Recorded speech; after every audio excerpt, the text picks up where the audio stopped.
Good evening once again, everybody. I'm Rakhi Gautam from Great HR, the moderator for Parichaya webinar series. A warm welcome to all of you for joining us today.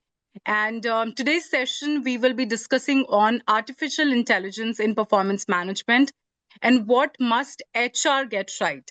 We'll explore how artificial intelligence is transforming the way organizations evaluate, develop, and reward performance. And we are thrilled to join by some, two of the amazing experts. But before I get into their profiles, wanted to quickly tell you all what would be the agenda. So we'll be discussing on how AI is reshaping performance management frameworks, the key risks and ethical considerations HR must watch out for, because we can't talk about artificial intelligence and not talk about, the responsibility that comes with it, how to balance automation with human judgment, because at the end of the day we are talking to humans. This is human resources. So as much as we love some automation, we love artificial intelligence and all the emerging technologies, it's important that we also balance it with human judgment, especially when it comes to performance management. Also, the practical steps to implement AI driven performance tools effectively for your organizations. Now, before we get into decoding all of this, I just wanted to quickly share with you how this session will go. So the first part will be the discussion with our experts, which will then be followed by an audience Q&A. So any questions that you have, you can start putting them now, or maybe after some time after we have discussed some topics. And if you have any questions, you can put it on the Q&A option that you can see on the screen on Zoom, and we will be taking them all towards the end. Also, this session is currently being recorded. So if you miss out on anything, or if there's any network glitches, do not worry at all. You can always join us back. Also, we will be sharing the recording of the session with all of you. So you can watch it later also on our YouTube channel of Great HR under the playlist Parichaya. So that is there. Your voice is highly echoing. I'm so sorry for that. Is it for everybody, or if you're all able to hear me properly without any glitches, or if it's fine, just give me a thumbs up and we can take it from there. Okay, I see some thumbs up coming in. So okay, great then. Thank you so much, everybody. Now, let me quickly take you all through the profiles of our speakers today. So we are thrilled to have, Deepti KS, People Business Partner at Vendevo, join us for this session today. Deepti comes with over 12 years of experience in human resources. She has worked across high-growth startups such as MyGate, as well as leading multinational organizations, including Deloitte, Infosys, and Tech Mahindra. She's been invited as a guest speaker at prestigious institutes, and also serves as an advisory to the corporate relations cells of Sage University, Bhopal. Thank you so much for joining us today, Deepti, and we are very excited to host this session with you today. Looking forward to all those incredible insights from you. Thank you very much. Right. Okay, moving on, we are equally excited to have Basar B, Strategic HR Advisor and Fractional CHRO, joining us today for this session. Basar comes with a global experience of over nearly 18 years. He has led strategies impacting 18,000 plus employees across APAC, EMEA, and North America, partnering with CEOs, founders, and boards to transform HR into a strategic growth engine. He's currently engaged with multiple organizations as a strategic HR advisor and fractional CHRO. His work spans HR transformation, leadership pipeline creation, governance frameworks, ER/IR strategy, and IPO readiness across promoter-led and global organizations. Thank you so much, Basar, for joining us today. It's a pleasure to host you. Thank you. Thank you, Rakhi, for the introduction. Just a small correction. I have completed my 3 decades of service. That is 30 years. 30 years. Oh my God. I'm so sorry for that. And for, That's correct. cutting 12 years from that. Now we have more 12 years of experience. So thrilled and, excited for all the insights and discussions that we're going to have today. Thank you. Okay. So, now that the introductions are done and we are excited for the session, I'm sure you all are. But before we get into the questions, I also want to make this session very interactive. We just don't want to hear from the experts. We also want to hear from you all. So there's one poll that I would I would want to launch now. And this is, again, as I always say when it comes to poll questions, not a right or a wrong question. This is just to understand your perspective and where you stand as an organization or as an HR leader in terms of implementing artificial intelligence in your performance management process. So I'll just launch the poll now, and you all can participate. I would urge each one of you to, in fact, participate in this. So this is the poll. I hope you all can see this. It says, how is AI currently being used in your organization's performance management process?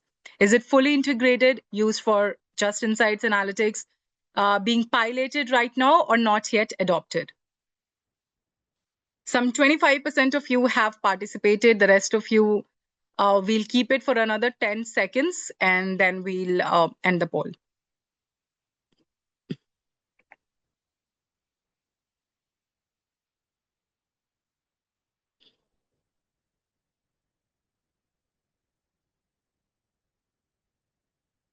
I think we have the response with us. I'll end the poll now and also share the results with all of you so that you all also can see on the screen. So 61% of you say that it's not yet adopted. 18% being piloted right now, 17% are using it for insights and analytics, and 3% fully integrated. So this definitely shows that while there's a lot of excitement, a lot of conversations, a lot of experimentation about AI in HR processes, in performance management especially, there are still many organizations who are yet to adopt to it, right? And there are some who have already piloted. So let's start it simple. I'll start with you, Deepti. Now, to set the context also, how do you think is AI changing the way we think about performance management today? And are we moving beyond those annual reviews into something which is more continuous and forward looking and with data, that's coming into the picture?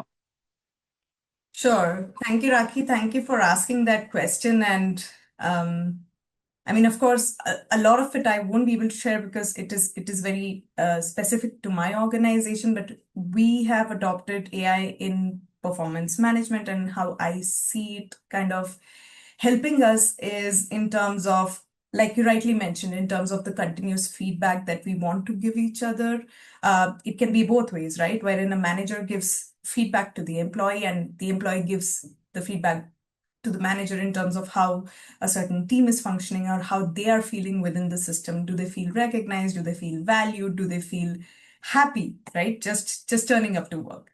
So I think that era of, tying your reviews to just merit increases or appraisals, that era is long gone by. It's not something that AI kind of took over is when this happened. This was happening from a very long time. I just think what has happened is AI has just made the process more smoother. It has made it more simpler, right? Wherein if tomorrow I want to know how am I doing and I want that feedback from my manager, I can probably trigger, if the system allows for that, trigger a form to my manager wherein my manager can fill out, okay, this is how I'm feeling with respect to your work for this week. This is for those people who love like continuous feedback. And I have seen this more common in Gen Zs. Nothing against a particular generation, but I've seen it more common in Gen Zs, wherein they want instant gratification, they want instant, how am I doing this week? How am I doing today? And stuff like that. So I think it has become more agile in a way. That is one of the things that definitely AI has helped. The other place wherein I think AI has helped is wherein it has provided those nudges, right? When you get that digital nudge. So say, for instance, if I'm doing a performance review for someone and the AI nudges me with a prompt saying, think about it from the perspective of the whole year. Think about what this person brought to the table, what this person did well, what strengths did this person show versus where were the areas of improvement, what would you recommend as trainings or whatever for that person to improve. I think that is where AI has helped, because it has helped in providing that personalized nudge with respect to a specific team member that belongs to this particular manager's team, as well as AI AI has helped scale it, right? So today, if I want continuous feedback, it is actually possible. It's not something which is like a distant dream, right? I can ask for feedback, I can give feedback, and I can take feedback. And the last point I would like to say is AI also helps, um, given how advanced the tool is, also helps predict if there is going to be like attrition, if someone is like, if there is an attrition warning, if this person is at the risk of leaving the organization, especially say, for example, if they've not been given a lot of like encouraging feedback in the past, or if they feel they are not doing well in the system, or they are not participating as well, or if they're always giving like, say, not so great reviews in the surveys that they take, right? These are all forms of continuous uh, performance management that you're doing throughout the calendar year or financial year, whichever is the mode that your organization follows. So these would be the three things that I feel wherein AI can help and is helping, and I think will continue to help. And I'm glad it's here. No, thank you so much for that, Deepti, and good to know. And like the way you ended it, glad to know that it's here. I think a lot of people would resonate with that because, as you said, right, it's made that continuous feedback actually happen. Because previously it would be like an event that happens during March, April. Now you have quarterly, reviews, you have monthly reviews, you have weekly check-ins, as you mentioned. So this definitely has acted as an enablement, and to that, I have a follow-up question to you, Basab. Building on that, we recently launched an HR predictions for 2026, a great HR perspective ebook where we had, done a survey with over 500 senior leaders and talked about different themes, related to workplace culture. And AI was one part of it, where performance enablement had the highest score at 66.08%. That showed that there's strong confidence in data driven systems, that's for sure. But at the same time, it also highlighted the need for human oversight and bias checks, right? So as adoption grows, where do you see the biggest risk HR teams should be careful about? Okay, great question, Rakhi. So let me take myself down the memory line, say around 30 years, 7 months back, when I first joined an organization, I was the first, I joined it as a management trainee, and I was supposed to report to the RPAM. That time it wasn't HR. We did not have HR. It was regional personnel and administration manager. We joined the personnel department. And then when I went to his room for an introduction, I could see some strong, Godrej cabinets in his room, at least five of them. And I mean, those were stacked and fully locked, and he had the bunch of keys on his table. So once the discussion was over, then when I was walking out and I asked the person who was supposed to be my buddy, my mentor at that point of time, because that was my first day at work. So he said, I asked him, what are those steel cabinets? He said, those are all CRs. So CRAs, confidential reports of all the employees in the file, right? So right from the date of joining, the employee personal file, that time it was known as CR, confidential reports. Even if there is a small memo, we don't call it warning letter, we call it memo, which needs to be handwritten, and there has to be carbon copied, and one copy goes to the employee, one copy goes to the personnel department, everything goes into the file. And at the end of the year, the CR file comes out during the time of what you call performance management, right? And on a day-to-day basis, this kind of, notes are written, sent to personnel department, and employee doesn't even, employee is also given a copy, and that goes to his file, which is pulled up at the end of the year. During that phase, I also learned, that to be a successful individual in the corporate world, you need to have two set of competencies: AI or no AI. I have been following that two set of competencies. One is your functional competency, and one is your behavioral competence. I also was given to understand, and I learned it as those words written on the wall, that when an employee joins, he is either an IC or after some time he become a TC. IC is individual contributor and TC is a team contributor. Now, when I was talking about the functional competency and the behavioral competency, if I have to talk about performance management, now when you are an IC, individual contributor, your functional competency requirement is around 90%. And 10% is required as a behavioral competency. How are you behaving with your colleagues? Did you pick up a fight? Are you grumpy at work? All those kind of behavioral stuff which enables as a person to be part of an organization. Now, once your functional role ends, once your individual contributor role ends, and you become a team leader or a manager, your percentages of your performance differ. It is not that 90 and 10, it becomes reverse. 75% is on your behavioral competencies and 25% is on your functional competencies, because you don't do it yourself. Your team does it for you. Now, if I try to, take these two things, that is your core competencies and your contributions, and try to align with AI, well, I would say the biggest risk now is algorithmic authority replacing the human judgment. Algorithm is replacing the human judgment because behavioral competencies are all judgment driven. You need to see your day-to-day how you work. If you are not careful about that, performance on functional competencies is okay. It can be done through AI. It can be done through your data, but what about behavioral? That is the most important. And once I read some 10 years back in a Harvard review that 95% of people get sacked not because of functional competencies.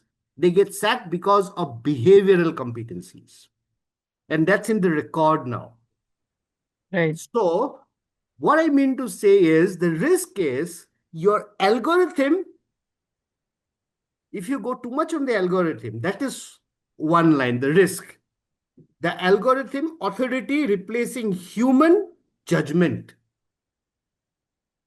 Right. Hope I have been able to No, answer definitely. and respond to your question. Definitely, Basab. And it actually had the context that you provided, right? And the breakdown of the two competencies which are important, because when we talk about artificial intelligence or when we talk about technology or data in general, we know that that's a functional bit that we're talking about. But when it comes to building your careers or having those interrelationships, in organizations, having that relationship between a manager and a reportee, how to guide them, how to mentor them, or how to work, in cross collaboration with other teams also. It's the behavioral competency that comes into the picture, and that plays a key role. So even if you're great at AI, or if you're great at what you do, if you don't have this behavioral competencies, inbuilt, you won't be able to do justice to the role or the responsibility that you are, provided. And with performance management in the picture right now, I think yes, it's very important that we keep that human judgment alive and not just take the trends which are being shown on an AI tool. So thank you so much for breaking down that for us. Now, before we go into onto the next question, I just wanted to also get this sort of a perspective from our audience as to what they think. Now that we've talked about how artificial intelligence has changed or transformed the way we work today, or how these HR processes, performance management, appraisal cycles are now evolved with artificial intelligence. Where do we see the biggest impact? So, because when it comes to performance management, it's also, we talked about continuous feedback or how it can reduce bias or talent mobility or compensation decisions. we want to understand where the audience also feel AI will have the biggest impact. So I'm just going to launch that poll now. And again, everybody, I would urge you all to participate in this. So where do you think AI will have the biggest impact in performance management? Will it be on, using it as providing continuous feedback, or reducing bias, or talent mobility, or compensation decisions? Now, again, to reiterate, this is not a right or a wrong question. This is just to understand your perspective. Where do you think AI will have the biggest impact in terms of performance management? Some 20% of you have participated. The rest of you, please participate and let us know what you think. We'll keep it for another 10 seconds. And in the meantime, I would also urge the audience to, put any questions or any feedback or any, while we are on the topic, if you have any anecdotes, experiences from your side, you can also, always put that in the Q&A, and we can, see through it and discuss on that as well. Okay, I think 50% of you have participated. I'll just end the poll and share the results with all of you. Now, a little surprising result for myself is what I think, but we'll hear it from the experts also. So 34% of you say that it will have the biggest impact in terms of reducing bias. I think definitely two sides to this. Then followed by 32% on continuous feedback, 19% talent mobility, and 15% on compensation decisions. So thank you so much, everybody. Let's move on and talk about the impact now, and what our experts also feel. So I'll come to you, Deepti. There was a Deloitte Global Human Capital Trends 2025 report that noted that organizations using AI-driven talent intelligence systems are nearly 1.8 times more likely to report improved workforce outcomes. Now, from your experience, what actually makes that impact real, instead of just automating existing processes? And then if you could also tie it back to the poll results that we saw, and if you find any relatability to that. Over to you. Sure, Rakhi. Thank you very much for sharing that question. I think I did cover a bit of it during the first question that I answered, and it comes back to the point wherein AI enables a lot of this feedback to be given at scale, but in a personalized manner. So I think that is where AI comes into picture. It is creating impact. Wherever organizations are trying to use AI to just automate paperwork, I don't think they will get the full flavor of what AI has to offer just beyond automating or digitizing certain old processes, right? Where organizations can benefit is how AI will enable them to think or reimagine these talent processes in the holistic framework of the employee life cycle. So what I mean by that is, when the AI acts as a coach, right, it nudges someone. Say, for instance, I get a feedback from my manager that, hey, I think you have to pick up in this particular area, and this is where I see, a certain gap, and you can, work around it and pick yourself up. And if AI tells me, hey, Deepti, we notice this is the feedback you've received, and these are certain resources we could recommend, and you can take a look, without it trying to be my judge or without it trying to force that on me, right? And I agree with Basab, where AI should be supporting decisions, not making decisions. That is where the whole problem of whether AI is being used ethically or not will start. So AI should be used as a tool wherein it can work well in terms of nudging someone, right? Making someone remember they have to do something, wherein it can collate data from multiple sources and give you a holistic picture of what that data means with respect to you, right? It doesn't have to be what your personality is. And I'm going to draw parallels. Say, for instance, today, if you go on to any of these, systems like a ChatGPT, a Copilot, or whichever systems that you use, and you type out, how is my year going to look like? This is my, this is my zodiac sign, this is my date of birth, and this is my gender. It'll give you a holistic picture, right? Now, that may or may not be right, but it is giving you that data basis, the information it already has, basis the zodiac sign that you belong to, and the people with similar birth dates, with similar, gender data, right? But it may not be a complete representation of who you are. And that is why where AI can help is kind of build that out at scale, but not really prescribe it to you. I think that part still remains with humans. And I agree with you, Rakhi, when you said like reduction in bias is something which can play both sides. It depends on the data that is fed to the AI. So if you're feeding, again, because it's a human which is feeding the data into a system, and if the human himself or herself is biased, will end up feeding biased data into the system, which in turn will give you a biased result. So I am at crossroads when it comes to reducing bias, using AI. But with respect to the other things like scaling or personalizing inputs, prompts, I think that is where AI will be useful rather than just treating it as another tool to automate paperwork you didn't want to do in the first place. I No, hope that helps answer your question.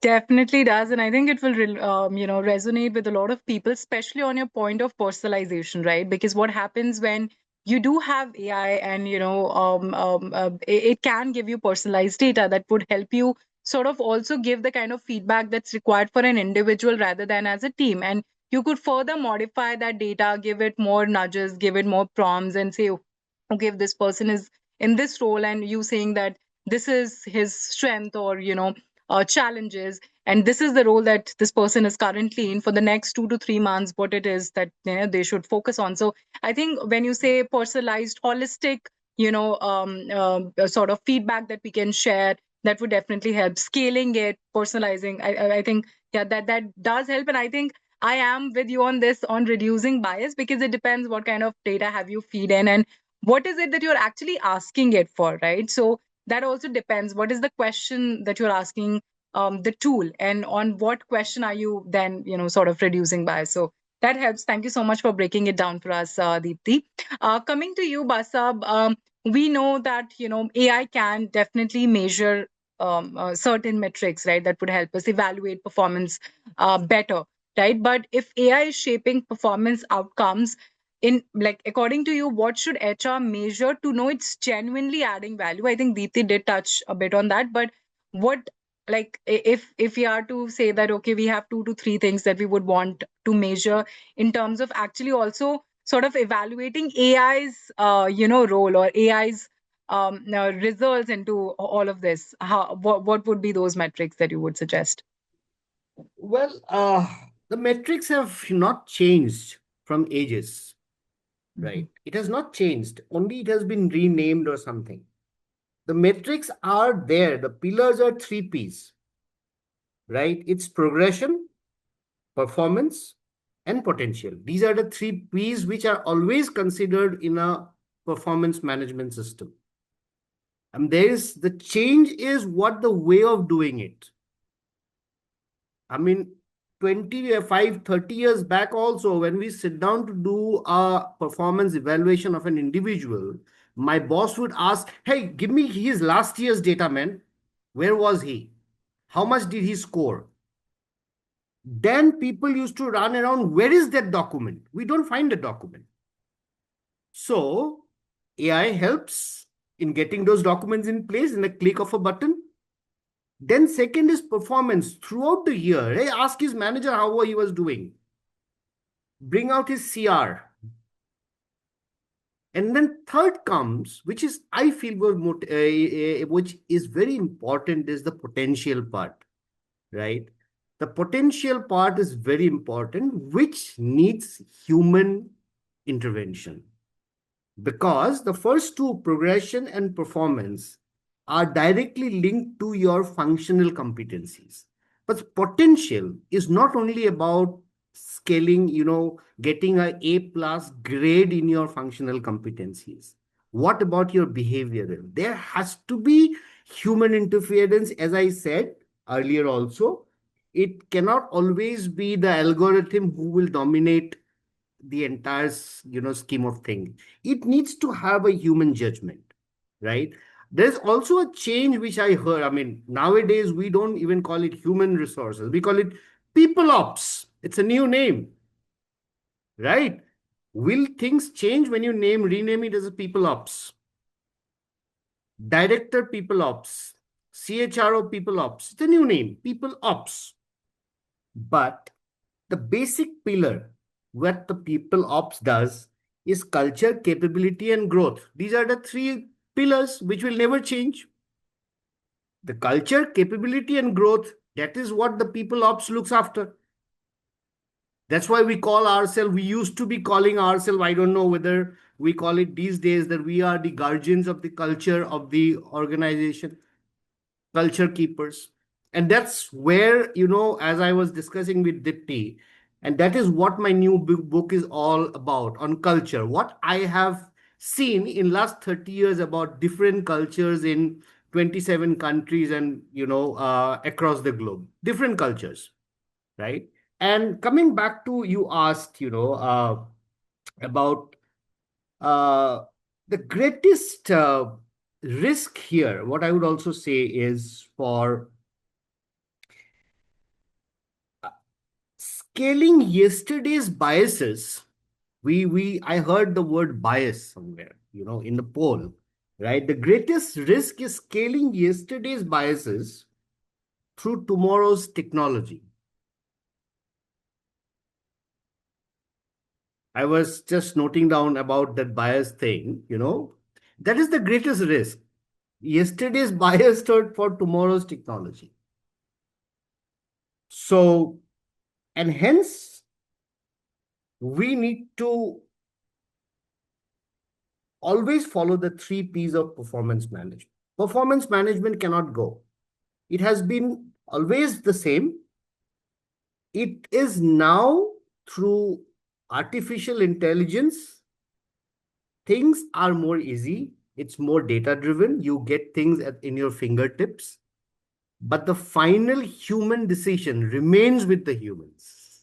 It cannot be replaced by machines. Very, very true. Very true. Thank you so much for that, Basab. And I think, yes, where you talked about, also culture and growth, that is what HR, takes as one of the strategies, I think, for every year, right? And while artificial intelligence, both of you said, has sort of acted as an enablement, it's an enabler right now. It can help you do things easily, faster, more effectively, have those nudges, give those reminders, give those data points to you to sort of also analyze what the trend suggests or what is the performance like, and it can help you make smarter data driven decisions. But at the same time, you should have your human judgment into it, because there are some biases that we need to remove, and that we can do while we have those, when we have our human judgment as part of it. So thank you so much for highlighting that. Now, I just have a couple of questions from both of you, and then we'll move on to the questions from the audience.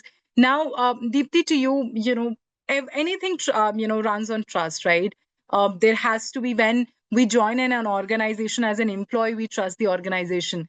As an employer, the organization trusts us as an employee, right? So trust is part of anything that you do in life, both professionally or personally, right? And when it comes to performance management systems also, I think it also runs on trust, because performance management is one thing that would decide your career growth, your compensation structure, right? And it's vital part of how you will grow as an individual or as a professional in the organization. So how should HR communicate the role of AI to employees to make them feel that it's to support them, to it's there for their development, rather than like a watchdog seeing what's happening? Because when it comes to artificial intelligence, regardless of what kind of role or shape it comes to us, everybody's always scared in the beginning, or maybe sort of apprehensive about it, right? So as people managers, as people leaders, as leaders who will then guide the managers, who will then eventually guide the reportees,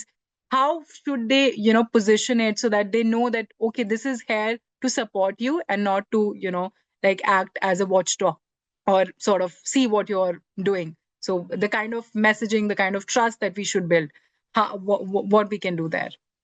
Sure. Thank you very much, Rakhi. And I think you have touched upon a very pertinent point, right? Like, trust is the core of anything. Like, it's the core of just being an employee of an organization, because you're trusting that your employer will take care of you by paying your salaries on time, by being fair to you, by providing you that psychological safety. And if you're in a work from office scenario, providing you that safety in the office premises. So all this is based on the fact that there is trust between two parties, and that is why you belong to a certain place, right? Now, coming to performance management specifically, and when AI is introduced into the system, which is responsible for, managing performance of people, or, that is the system through which people are going to receive, say, continuous feedback, if we were to put it that way. I think it's important as HR to keep our communication as transparent as possible in terms of what this tool will be used for versus what it will not be used for. So it is important to say that this is a tool which will help you, which will nudge you to think in a certain direction. It will help you to think of your own individualized performance so that, you can chart out your own path, but it is in no way going to replace, or it's in no way going to create an obstacle or a barrier between you and your manager that you can't speak. Or if its system replaces manager or employee or vice versa, right?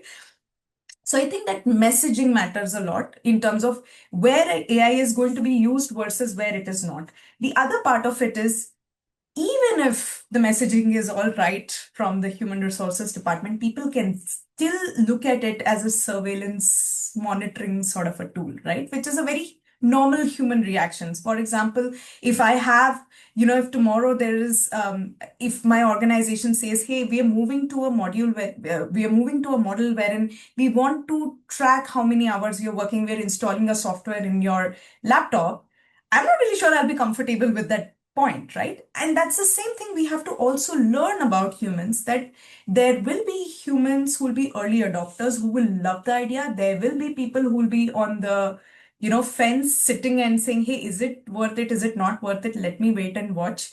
And then there will be laggards who will be like, why do I even need to do this? It's a new fad that has come up. People will get over it, right? And we have to recognize that we have to treat each of them separately, especially if they add value on their own terms. And that is the beauty of human beings, that you really can't be cloned. All of you bring a different and a unique perspective of yours to work, or to the team. So I think that is one of the things. The other part is to also frame AI as sort of like a coach, or it can be it can be your buddy, but it's not your judge, which means if the AI, what will the AI do? The AI will pull the data from multiple places wherein people have given feedback for this person. Say it's a 360-degree feedback, right? That's what the company goes for. And then they take feedback from, say, like 6 people this person has worked throughout the organization. And then out of that, 2 people don't have anything great to say, because probably, that person didn't perform well in their view, but 4 of them did, and AI summarizes and still has a harsher way of giving feedback. The point is, it is your buddy, it is not your judge. You don't have to seek validation from it saying that, oh my God, AI has said it, oh my God, I have to listen to it, right? You can always go and rethink critically saying, hey, it's trying to tell me this, fair enough. And it's similar to how a human gives feedback, right? I may have an opinion about you and I will tell you some things. Now, you have to pick up stuff from it which will help you grow, right? And that is how you have to look at a tool also, which is trying to give you feedback, right? And that is where you'll have to sit and think, hey, just because it is in written doesn't mean it actually goes and replaces a human being who's trying to give me this feedback, right? And there was I'm sorry, I'm going to digress for 1 minute, but there's a very nice meme I saw, which said, and it was around an AI tool, which is saying that, there's this person who's asking for feedback from the tool, and the tool, when the feedback is coming, it's with the picture of their manager. Okay. And it was a photo, right? Wherein it's all in written, but it has the manager's picture, as if the manager is saying that. And because I have hyperactive imagination, I could actually read it. If it were my manager and it would have read it in my manager's voice, how would I have felt, right? And that is the extent to which AI can be used. But the point is, in the end, it's a tool. It doesn't have a life. It is just summarizing data. And you can always go back to the human, which is the manager behind it or the people behind it, and tell them, I did not like this feedback that you gave me. Can you sit with me and help me understand how can I do better in life, right? The third thing that I would say is to invite dialogue. I think this is again another place wherein if it's a more one-sided thing that, okay, this is the tool we've introduced, please use it, and you're expected to use it, that is where it creates a problem. If it is more dialogue oriented, right? Okay, what is your feedback on this tool which we have introduced? What are the features you like? Where do you think AI is helping? Where do you think AI is not helping, right? What is your opinion about that?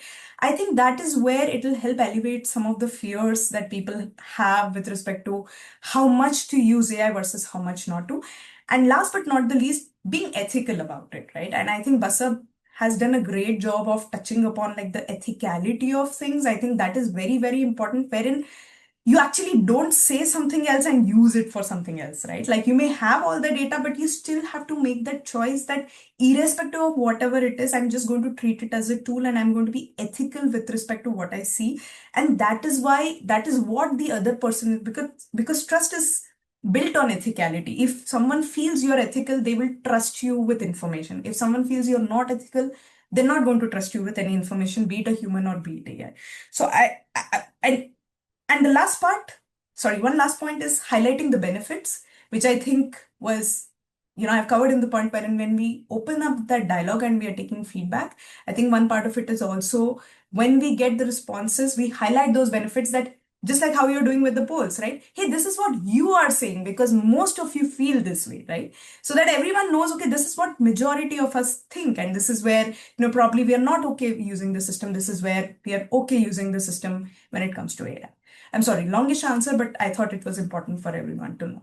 No, definitely. And as you started off also saying that it's important that whenever a tool is, introduced for what purpose, it's important that you tell the employees, what this is for and make them comfortable around it, make them, let them do their own experimentation, play around it, see how it works. And then if they have any questions, you should have that continuous conversation with them also to make them feel supported, to make them feel heard that, okay, if you're okay with it, not okay with it, if we have any questions, how do we address it? So it's important to have that, open forum discussion also, because if I'm introduced to a tool and I don't know how to use it or how it's tracking my data, and especially when it comes to a performance management context, I will be even more apprehensive about it. So it's good to give them that training, to give them that, Katie, that this is how it works, this is, and tell them the objective behind it. So as long as they understand the objective and the motive, I think it would be a lot more easier and a lot more open process for everybody. So thank you, Deepti, for decoding all of that. Now, I just have one last question for you, Basab, and then we can move on to the audience questions, which is we talked about the evolution of performance management systems, the appraisal cycles that we have, the role of AI into this, the role of managers, the role of people leaders into making the process a lot more holistic, a lot more transparent, and have that trust intact, right?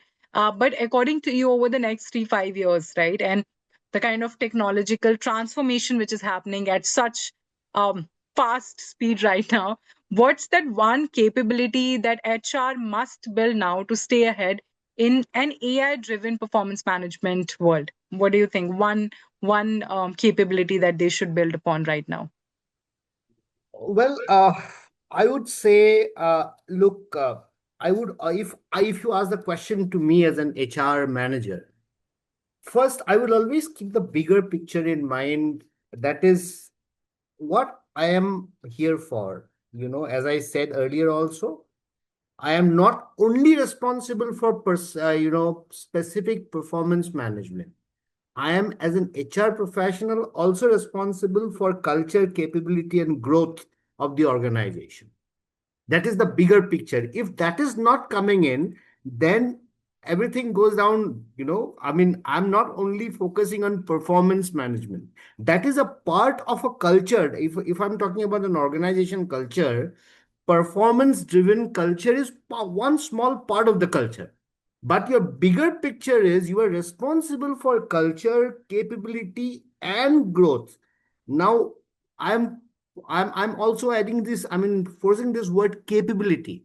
What is capability development? Capability development is nothing but making people grow in the system, right? So now coming back to your question, I mean, I would say four important things which I will actually think about it. One is the quality of decision making, that is reduce rate of inconsistencies. Second is I will talk about process efficiency. Third, I will talk about employee experience, which is very important.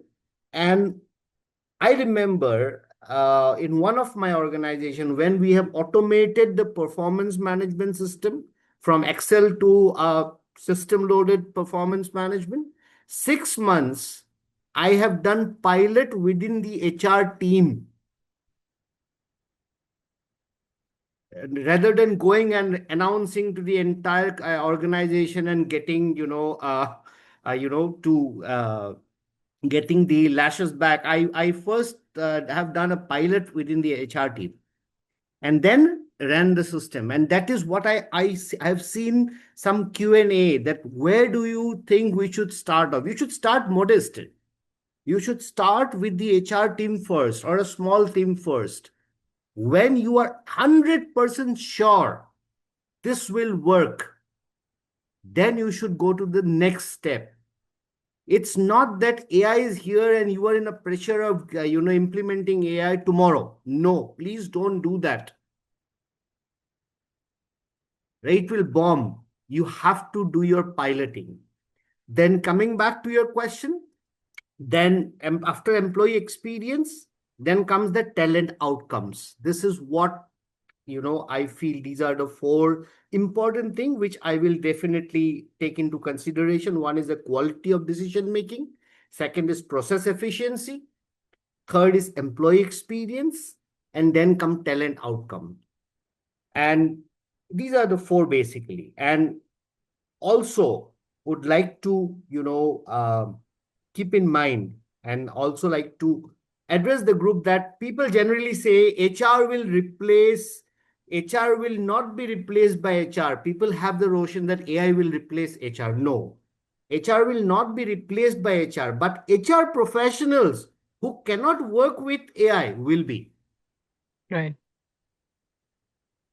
If you cannot adapt to AI, you will definitely be, replaced. And last but not the least, AI can make performance management smarter, but only human wisdom can make it fair. This is my last statement. We were talking about fairness. AI can make it smarter, but only human wisdom can make it fair and transparent. Definitely. Thank you so much for Thank you that, very Basav. much. Yes, that's very thoughtful and that's very valid too, because as much as we talk about the kind of data and it can help us make smarter decisions, it's the human judgment that will play a key role in doing it fairly. So thank you so much for solidifying that and concluding on that note. And such a wonderful conversation today. I truly enjoyed speaking to both of you. I still think that there's so much that we can cover. There's lots to talk about this because this topic is so interesting, right? And everybody is so keen to understand how artificial intelligence will play its role in performance management and those performance appraisal conversations. And but what we did cover was incredible, and I'm so happy that we could that we were able to share what we could today. But before we conclude today's session, there are a few questions that have come in from the audience, and we would like to address that. So I'll just read out the questions, and most of it I think we have covered in our discussion, but we can briefly touch upon these, and we can take it from there. So this first question has come in from Radha Jatav. Performance management is affected due to human biases.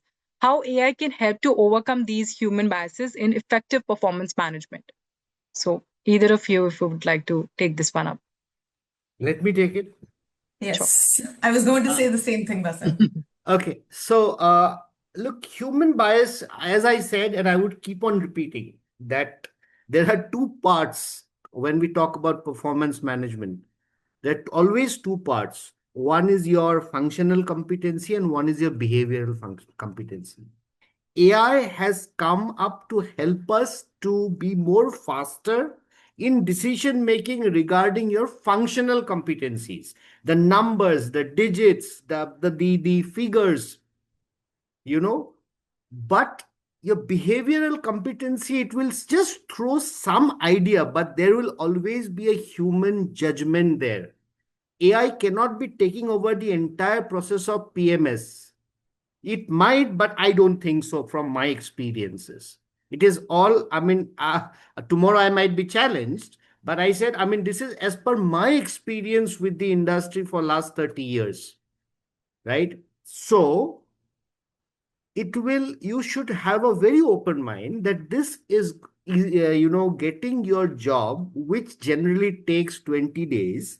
It reduces to around a week, 10 days, because you get the data, provided you input the data properly. That is also a disclaimer, right? If somebody asks me, what should I do first to start performance management AI process, I would say first clean your data properly, because otherwise it will be garbage in, garbage out. The first thing, is data. The data should be correct.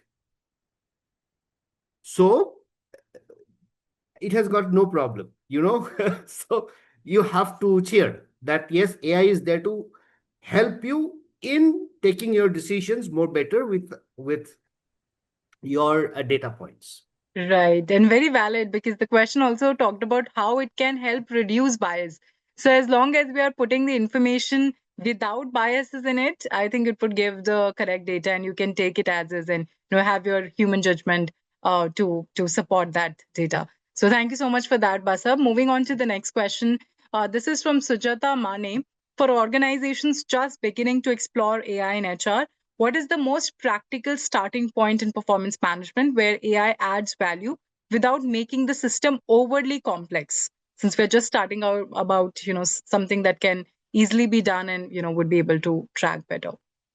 Yeah, in my view, and I will just add one point, and then if Pasab wants to add, because he has wealth of knowledge and experience as compared to me.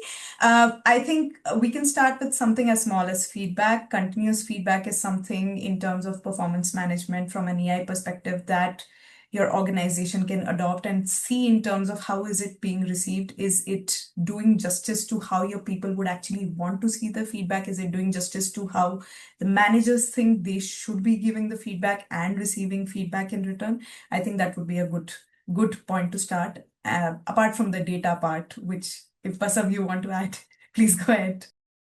I completely agree with you. The feedback, for the feedback also, you need to have a few points, right? So I am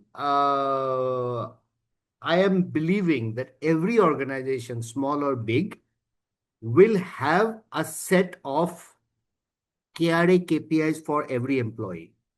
So let's start with the KRAs. What am I supposed to do on a day-to-day basis, on a monthly basis? Am I doing it rightly? If not, what support I can give it to you so that you can do it properly? That is your job. That is where I would start as a point. Thank you so much for that, Basab, and thank you, Deepti, for adding to that. I'll move on to the next question. This is from an anonymous attendee. The question is, do we need to formulate and use the same performance strategy for people of different generations, like Gen Z or Gen X? Or if not, what things we need to keep in mind while using AI for performance management for different generations? That's a very good question. I think it's a multi-generational question, and I think I can do some bit of justice to the answer. I won't say I'm like 100% there, but I do think that because AI has an inbuilt capacity or capability to kind of personalize things for people, I think it would do a good job in terms of referring to different generations. Where I think the process can differ is how someone would like to know certain things. Like I said, for example, Gen Z likes continuous feedback. Maybe I'm a millennial, right? And then I also have worked with Gen X's, I've worked with baby boomers. Maybe they don't like this concept of like, please give me feedback daily. Maybe for them, what they would prefer is, even if there's a system which records like frequent feedback, they will finally go and see that feedback at the end of the month. right? This is where the checks and balances can come in. So the point is, when you implement a system, you have to see in terms of how is it being used by different generations, how is it being used by different teams as well, right? It can even differ with respect to, say, genders, and there would be certain things that particular gender likes, maybe, and just I'm hypothetically saying, as a woman, maybe I would like to be asked a question in a more flowery way as compared to a man who would prefer it to be more direct. I mean, these are the kind of things that AI can evolve into, right? And again, there's, like Rakhi has kept saying throughout when she was rolling out the poll, there's no right or wrong answer to it. It depends on how you want to control the narrative. Do you want to do it via the medium of the technology? Do you want to do it via the medium of the policy you build around it? Do you want to do it via the communication that you keep doing? And then how do you really incentivize people to adopt it is what will matter more in the longer term. That would be my take. Thank you so much for that, Deepti. Really helps. And Basa, would you like to add on to this, or I don't know, but I will just give you something from my experience. Well, in the organizations that I've worked, our average age of people working in the organization was around 19 years to 26 years, right? And if I took an average, it would be around 30 years max. So there would always be a meeting and a briefing in the boardroom, and there will also be a head HR's visit on the floor, So I always make sure that whenever I go to the floor, I wear a jeans and a pair of t-shirts so that I can connect to my audience. As Dipti said, it's not about, because the data will be the same, right? You cannot come up with Gen X data, Gen Z data, or Gen Y data. Data will be same. It's as a as a manager how you kind of go ahead and talk about the data. It cannot be, it can be done, but the process would be very, very complex. Then your database will require number of date of birth, education qualification, because AI cannot take only, that. So you have to give a lot of input if you want to separate Gen Z, Gen Y, Gen X. You cannot. I don't think so. I don't suggest that it should be done. But yes, the way of delivering the data, way of talking to the people needs to be adapted as per their likes.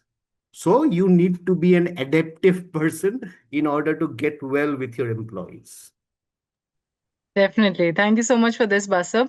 Moving on to one last question that's come from K. Jayashankar Babu. The question is, what training or reskilling initiatives are required for staff to adapt to AI enablement performance dashboards? And how should HR policies be adapted to ensure fairness in an AI-based employee performance tracking? Okay, I'd like to go first unless Basab, you want to go first. No, Dipti, you please go ahead. Okay, got it. Thank you very much. So I think it's a very, very good question that has come in, right? Like, one part of it is you actually go and implement a tool, but then people are like, hey, this tool has come, what do I really do with it? So I think it's important that there is enough communication around it. So one part of it is you have a chatbot which is built within the tool wherein you can go and ask questions. It helps answer those questions for you. That could be one of the ways. The second part is some people would prefer, oh, why is it not coming? Why do I have to speak to a chatbot? I don't want to speak to a chatbot. Like, there are still some people who, I'm going to take some names, but like, say their order, they don't get via, say, a Zomato or a Swiggy. They will go and type it in the customer support and they'll get offended that why is a human not speaking to me, right? So one part of it is there are people who are comfortable talking to a chatbot. The chatbot tells you, okay, this is how you can use this feature. This is where it helps you and stuff like that. Then there is the other set of people who are like, I don't want to speak to a chatbot. So for them, you as the HR person, you formulate an org-wide communication and you kind of send it across on email, right? Or you tell them via any of the internal mediums like a Slack channel or whatever that is you have. Then there is a third set of people who are like, I don't want to do either. Like, I don't want to read anything. Can someone sit with me and explain, right? Then you sit with them. Maybe you record the session and then you're like, can you please circulate it to other people who you think this can benefit? Or you just have a small one-on-one with them. So I think these are certain ways in which you can ensure that, people are getting to know what kind of AI tool that is coming into picture. From an HR policy perspective, what is important is, again, what I said in one of my previous answers, being very specific in terms of where AI will be used and where it will not, what it will be used for versus what it will be not. Like, it is important to call out in your policy, it won't be used for the purpose of surveillance, right? That is not the intent. The intent is it helps you make faster decisions, because if the human intervention is taking time and an AI can guide you, again, choice of words, right? Guide you. It's not going to make the decision for you. It will guide you, and you are free. You have the free will to either choose what AI tells you or reject what AI tells you. So these are the kind of smaller nuances that you have to bring into the policy to ensure that people know why this tool has been brought into picture, what is its actual purpose, and what it will surely not be used for, and then actually translate that on ground. And like Basav had said, we are the custodians of culture. So if people see a mismatch between what is being said versus what is being done on ground, you're going to be called out, right? So you have to keep doing that. You have to keep taking feedback to ensure that your policy is continuously updated. So I think that would be a good way to ensure you're making the best use of the AI tool that you have in the system. Yeah, I mean, Deepti, you said it all. You have, would not going into much of a technicality, but I would just wanted to say that, if you really want to build, uh, introduce AI in the organization, first of all, everybody, right from the chairman to your doorman, everybody needs to first be serious about adapting AI, right? Because then you are starting a culture in the organization. That is because AI is all about transformation. So if I talk about in a very simple word, so you are going or you are marching on a journey of a transformation culture of your organization. And transformation, it's not only a bunch of HR people who does it. It's right from the chairman of the organization till the doorman of the organization. Everybody needs to transform, right? Number one. Number two, there has to be a lot of rigor, like a finance department, their financial compliances. You don't have to tell them that 15th is you need to file this return, 20th you need to file this return, every 45 days you need to do this, trial balance. It happens on their own. That's a rigor, because that's a culture of a finance department. Suddenly finance came into my mind. There's nothing so specific about finance. So I mean, about the rigor. So my take would be it needs to be dealt with uh, like a culture of transformation. Don't do or don't introduce AI just for the sake of doing AI. Otherwise, it will be like a company where the company writes, we are a very employee friendly company. And when you go to the Glassdoor, you will get a rating of 2.5. And 1,000 employees writing ill about the organization. So that would be exactly like that. Right. So if you want to do it, be serious about it. The culture of transformation. That's it. Thank you very much. Thank you so much for that, Basav and Deepti. We'll take it, that this is, culture of transformation, right? Because yes, we are talking about technology, we are talking about technological, transformations which are happening, but at the same time, because we're talking about organizations, we're talking about people, we're talking about workplace, culture has to be a part of it, right? Culture has to drive it. So when you have a culture of, reskilling, upskilling, providing the best experience to your employees, giving them the right training to adapt to these technologies. I think this is a cultural transformation that you bring into the organization. So thank you so much for, sharing all of that, and incredible discussion today. It was such a huge pleasure for me to host both of you. This was such an exciting, such a passionate conversation, I'm sure, on, artificial intelligence, culture, performance management, those conversations, the real meaningful conversations that we should be having today. So thank you so much to both of you for being a part of this, for driving this conversation today, and to our wonderful audience as well, to make this interactive, to, for asking those thought-provoking questions. It was such a pleasure to host all of you and to listen to your insights and questions as well. Now, I think there were a couple of questions on recordings. So yes, the recording will be shared with all of you. So, do not worry. You shall get the recording link of the session today, and it will also be on our official YouTube channel. So you can always go there and watch it later.